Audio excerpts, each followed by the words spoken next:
Hello, friends. We are back for another edition of what I like to call, at this point, our boxing point of view. Danique Liddell, Ryan Verneuille in studio. We're live on the Ryan Show FM, and we're talking some boxing history. We had a good reception from the last time we sat down and did this, so we decided, hey, let's do it again a week later. We're going to go into the time machine and go all the way back to the year 1955 when a South Korean fighter was born named Duk-Koo Kim, who is probably best known for being killed in action while stepping in the ring with Ray Mancini on his fateful fight on the evening. It might have been the daytime, actually, because I did watch the fight. It seemed like it was kind of light out. November 13th, 1982, where he faced Ray Mancini at the Caesars Palace in Las Vegas. And it happened to be a 15-round title fight in which he was knocked out in round 14, and he died shortly afterwards. This was a pivotal breakthrough moment for the sport of boxing, and Danique is here to break down exactly what went down as we step into the history machine in this segment of our boxing point of view. What up, Danique? How you doing? Hey, I'm good. And we're all back. And we're back with unknown boxing history. Some boxing history that we just wanted to kind of bring to our maybe younger viewers or just viewers who don't know really about things that happen in boxing. And I think this is actually very pivotal in boxing because it actually changed the rules. It changed the rules. Back in the days, they would go 15 rounds, and now we go 12 rounds. And this is actually the reason why. So Duk-Koo Kim, like you were saying, he was a Korean boxer, and he actually got the opportunity to have a title fight with Ray Boom Boom Mancini. On that day, November 13th, actually, let's go back a little bit because the week before, this fight is actually very eerie because the week before is known as fight week, the week before the fight. Leads up to the fight, there's a bunch of events, a bunch of press, and all these different things. So during that week, he was actually quoted as saying that he didn't know if he was going to come out of the ring alive.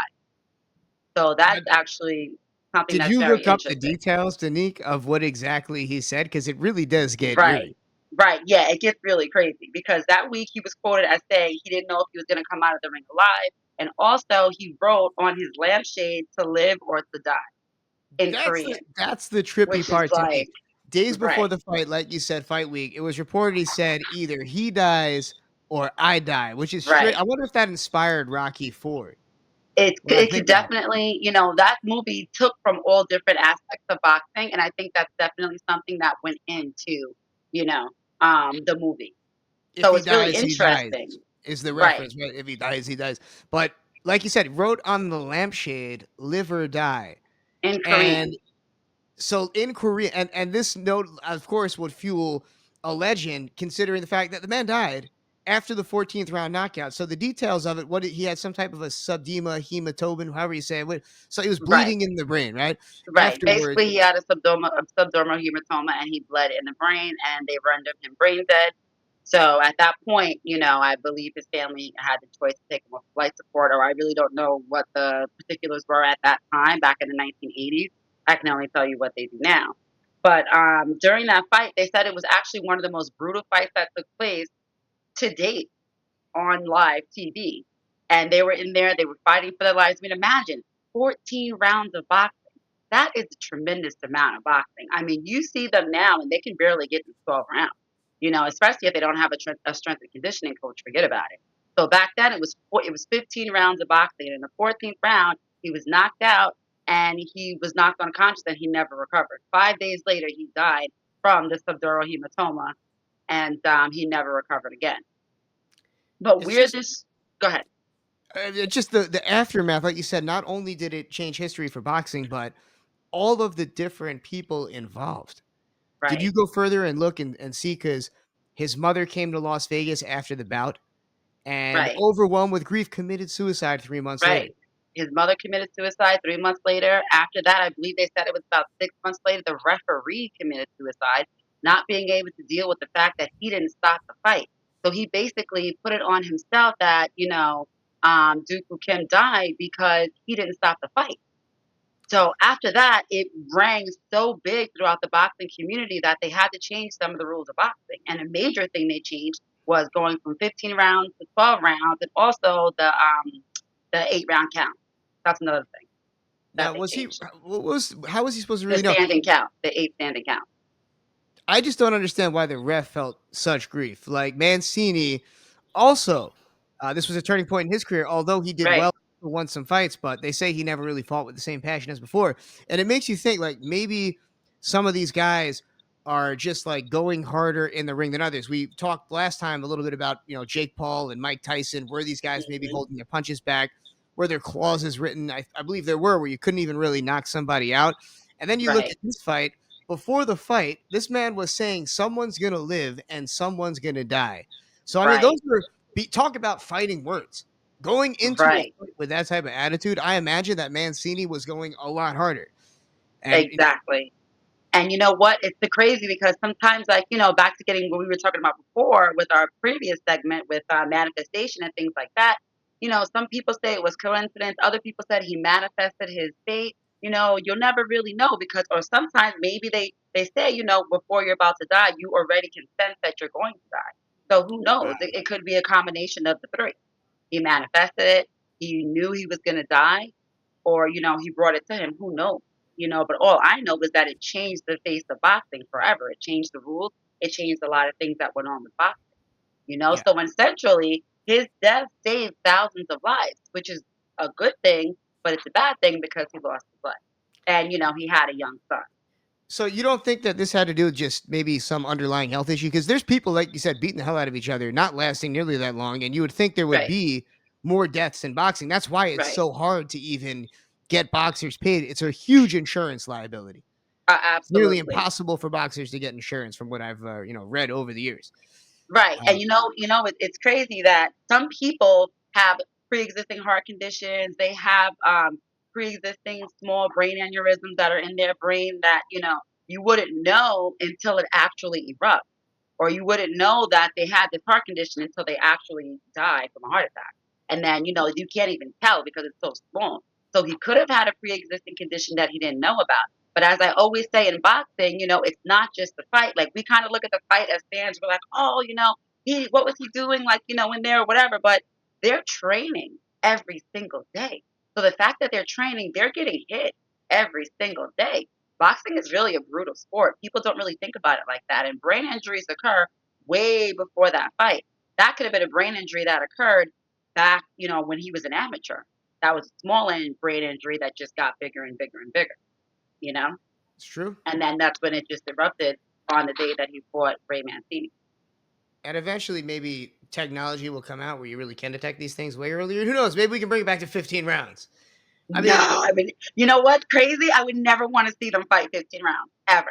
it's Sometimes, brutal. like when they get to like the eighth round, I see them like really. They could be getting to the third round. I see them getting beat up. I'm like, oh my god, they need to stop the fight because Yeah. you see these guys and it's like they can't take it anymore.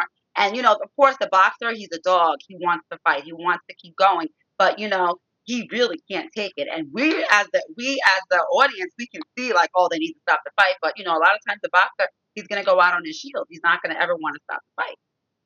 It makes you wonder about just fighters of old when they were fighting to the death during the gladiator times. Uh-huh. These guys must have been fighting so much harder. I'm sure they'd beat the living hell Oh out of my today's God. fighters just from the condition. Like you talk about what you have to go through as a boxer now. These guys are dogs. Imagine being literally a gladiator. What it would have to go through, Right. and the regulations back then. Right. Probably And knows there more were about there the there were animals. no regulations. It was, and even after they got the opponent on the ground, it was kill. It was, whatever the Caesar said, it was up or it was down. And that was really basically it. I always say that this is like the gladiators. Like I literally watch Spartacus every week, every time there's boxing on. But I'm in the crowd. I love it. Yeah, So does that make me a savage? Who knows? a bit. We're all a bit of a savage, I guess. But once again, it's the excellence and just seeing humanity at its peak. Hmm. That type of extreme for whatever it is. Somebody being so good at something. So that being said, do you predict there to be? I don't want to even say something terrible to happen, or do you think that the rules and the regulations are at that point where we're not going to see something like this happen again? I think that because of something like this happening, it made the boxing community a lot more aware of what can happen. And let's face it, no one wants their sport to be the cause of anyone's death. That's like the most terrible thing that could ever happen. And that would actually get the sport to be taken away altogether. No one wants to see that. No one wants that to happen. So, that's why they're a lot more stringent on the rules. If you'll see, you'll even see the corner throw in the towel. you know? And Yeah. there is rules where, like, either only the corner can throw in the towel or only the ref can stop the fight, and sometimes people say, "Oh, the ref, he stopped the fight, he shouldn't have stopped the fight," but it was something that the referee saw that maybe we didn't see because they're right in the ring and they're right up on top of them.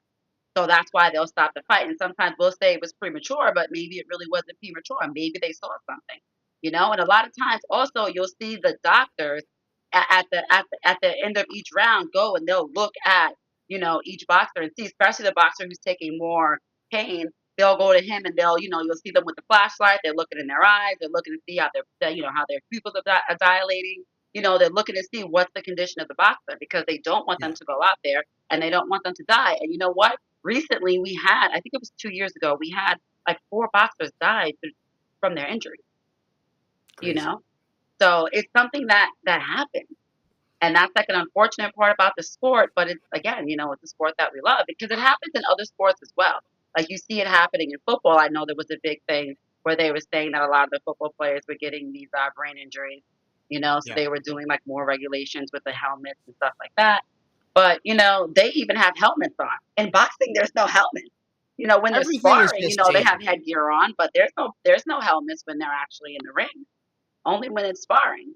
And I'm sure So eventually, because they do it in Olympic boxing, they have helmets on, right? they do. So I would eventually imagine that there's going to be some type of head protection added. So changes since then. Fighters now must have MRIs or brain scans before big fights. Like you Right. mentioned, ringside doctors are monitoring the fights between rounds. And if the fighter looks off, like you said, the doctor could stop it. Blood tests, neurological checks, and weigh-ins are more Mhm. controlled. And in the early 80s, none of this was a standard.